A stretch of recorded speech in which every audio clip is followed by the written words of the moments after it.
first up here, we have Jessica Gioglio. Jessica is a friend that I've known for a while, back to her Dunkin brand days. So she is a social media strategist and recognized thought leader.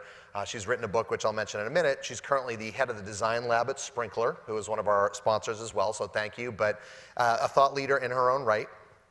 She has sort of contributed to social media and communication teams at Dunkin brands, as I mentioned, TripAdvisor, State Street, and Comcast. I didn't know this piece about you, which is pretty cool, that she contributes to the Convince and Convert blog, Jay Baer's blog. Amber and I were talking about that, and Kyle on our Live from Stubbs taping last night. And then she founded Savvy Bostonian, which is also Savvy Boston, or Bostonian is your Twitter handle, right? A Boston-based lifestyle blog, so just when she has spare time, she's able to do that. And finally, she did publish a book co-authored with another friend, Ekaterina Walter, in 2014, called The Power of Visual Storytelling. And last but not least, I have to mention this because I think I've seen all of the titles of the slides. This, hands down, is probably the coolest or the most fun. And it's From Meh to Marvelous, standing out in the era of Infobesity. Jessica? Great. That's got to get a little bit of a round of applause. Come on. Great. Thanks, Thank you, Aaron. Jessica. Thank you.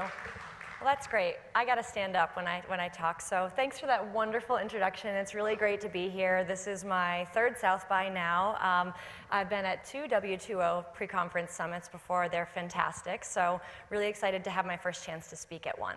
So as Aaron mentioned, I co-authored a book called The Power of Visual Storytelling. And when we were writing that book, we came up with the term infobesity. And the genesis of that term is really to describe the current state in social media. So, you know, as I'm putting together my slides for today's event, I had a thought.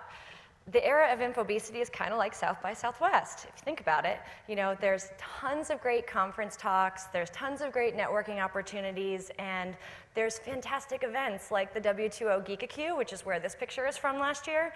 Those photos do resurface, people, just keep that in mind. But I do recommend doing the photo booth, it's amazing. So if you think about that, you know, what does that mean in the context of social media? It means that, you know, there's more information being shared across more channels than ever before. I love this stat from Google. There's the same amount of content now that's being produced every 48 hours is actually equal to the amount of content that was produced from the beginning of time to 2003. So let me say that again. From the beginning of time until 2003, we are now producing the same volume of content every 48 hours. Is that not insane? So you think about that as a brand, and you're a brand trying to get your content out there and being seen with your consumers. It's a pretty daunting prospect, right? So how do you stand out? Today I want to walk you through some different tips on how some of the great brands out there are sharing different types of content to reach their consumers, drive that targeted action, and really break through that clutter in the era of infobesity. So the first is to embrace visuals to tell your story. You know, when we were doing some research for the book, you know, our whole inspiration was the visual revolution that was taking place. So here's a quick example for you. So when you were packing for South by Southwest, did you potentially pack a throwing star? Did you pack a bedazzled lipstick taser? Anyone? Anyone? Any takers? Probably not. I hope not, for our sake here. But these are images from the TSA's Instagram account. These are real images of things that people packed in their suitcases and tried to sneak through the TSA. And yes, they were busted. So the TSA plays this amazing game of show and tell on social media, and on Instagram specifically. They can tell you, don't pack hazardous materials, don't pack flammable sprays or things, but if they actually show you really crazy examples of what people try and sneak through, it's going to hit that message home that much more. And calling out where it was actually confiscated from really adds to that story. So how does this make sense in the lens of using visuals to tell your story? It's not just a really great image. There's actually science behind it. So visuals are actually processed 60,000 times faster than text alone. So you think about your personal experience, maybe scrolling through Facebook. You scroll, scroll, scroll. You see kind of that shiny object with an image. That is kind of your lead gen to pull you into the message and drive your desired action.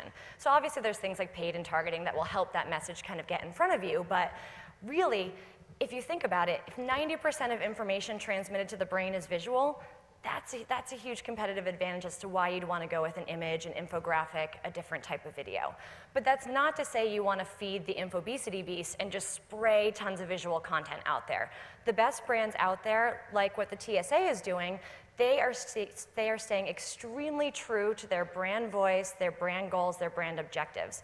But they're also doing it in a way that's surprising, right? Because it's not just saying, okay, here's my goals, here's my voice, this is the story I want to tell. They know that this is going to drive a reaction from consumers and really make it that much more memorable. So another story I wanted to tell is about content personalization. So obviously with paid and different types of targeting you can do, there's a way that you can really target your message in ways than we really couldn't have done before. I think that's amazing. What I wanted to focus on today is not so much that story, but just the fact that we have so many channels that we're operating on, so what you really see is some of the top brands personalizing different story narratives to their audiences. They know that their audience on LinkedIn is not the same as their audience on Facebook, or Snapchat might be all millennials that want a certain type of content. So they're looking at their channels and they're developing personalized programs to create experiences for their consumers on those channels. And one that I thought was really interesting and really different was L'Oreal. So they're a cosmetics and beauty brand. But they have a phenomenal presence on LinkedIn. And obviously a huge strategy of that is recruitment, but they also know that they have a huge audience of professional, mostly female consumers. So they built a campaign to celebrate 300,000 followers on LinkedIn. It was called Are You In? They basically developed all different types of in-words like you see on the screen to describe you, and then they created a shareable visual that you could then use and share with your audience. So I actually made one called myself an entrepreneur, someone who kind of drives change in an entrepreneurial way within the company. You could put a piece of text to say why you picked that in-word and share it. So super strategic for L'Oreal from a recruitment perspective, but also super strategic in engaging those women professional business consumers, which are clearly a target of theirs that they want to purchase their products. Another great example is to be timely and relevant in a way that adds value. So we all know that brands are trying to RTM everything, the Oscars, the Super Bowl. This is not so much that story. I want to inspire you to be timely and relevant in a way that adds value in your everyday. Sometimes we miss these great opportunities that fall into our lap, and Smart Car has a great example of that. So someone tweeted, saw a bird had crapped on a smart car, totaled it. So if you're a big brand, you probably see you might call them a troll, you might call them a hater, whatever. Smart Car could have easily ignored this, but they didn't. Instead, they said, couldn't have been one bird, add to the bone. Sounds more like 4.5 million. Seriously, we did the math. So great response, right? But then what's beautiful about this is they went a step further and they actually created an infographic that showed the weight of bird crap required to damage the smart car. So 4.5 million pigeon craps, 360,000 turkey craps, and 45,000 emu craps.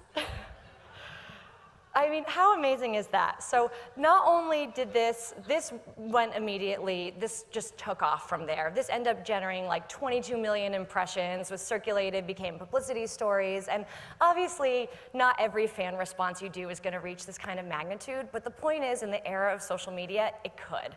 Things take a life of their own. If you go a little bit the extra mile and not just respond, but respond with something that's visual, it's gonna be so much more shareable and so much more meaningful and really kind of add to your story. And Smart Car has that fun, cheeky persona, so this was really on brand.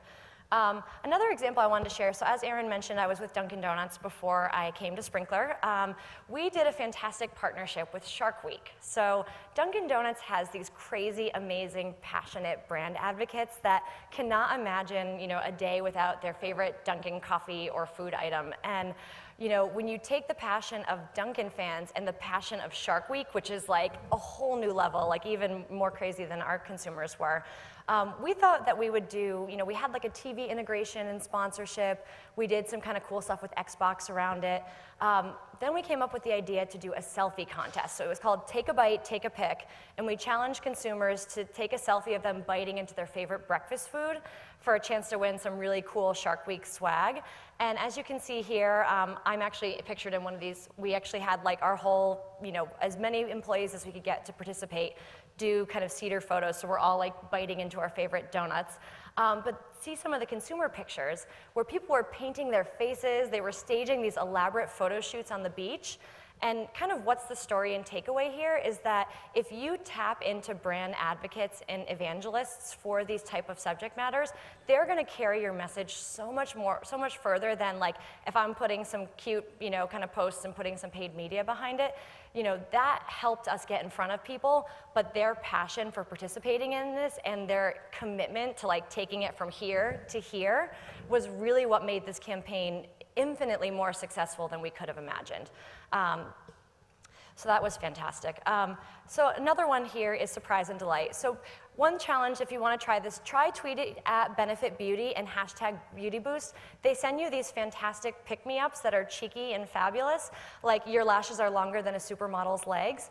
So the key here is they do this, it's served up in real time, it's automated, so think of that what you will, but the key here is they create remarkable experiences. They make you smile, it's memorable, it's shareable, and it really does give you that pick-me-up.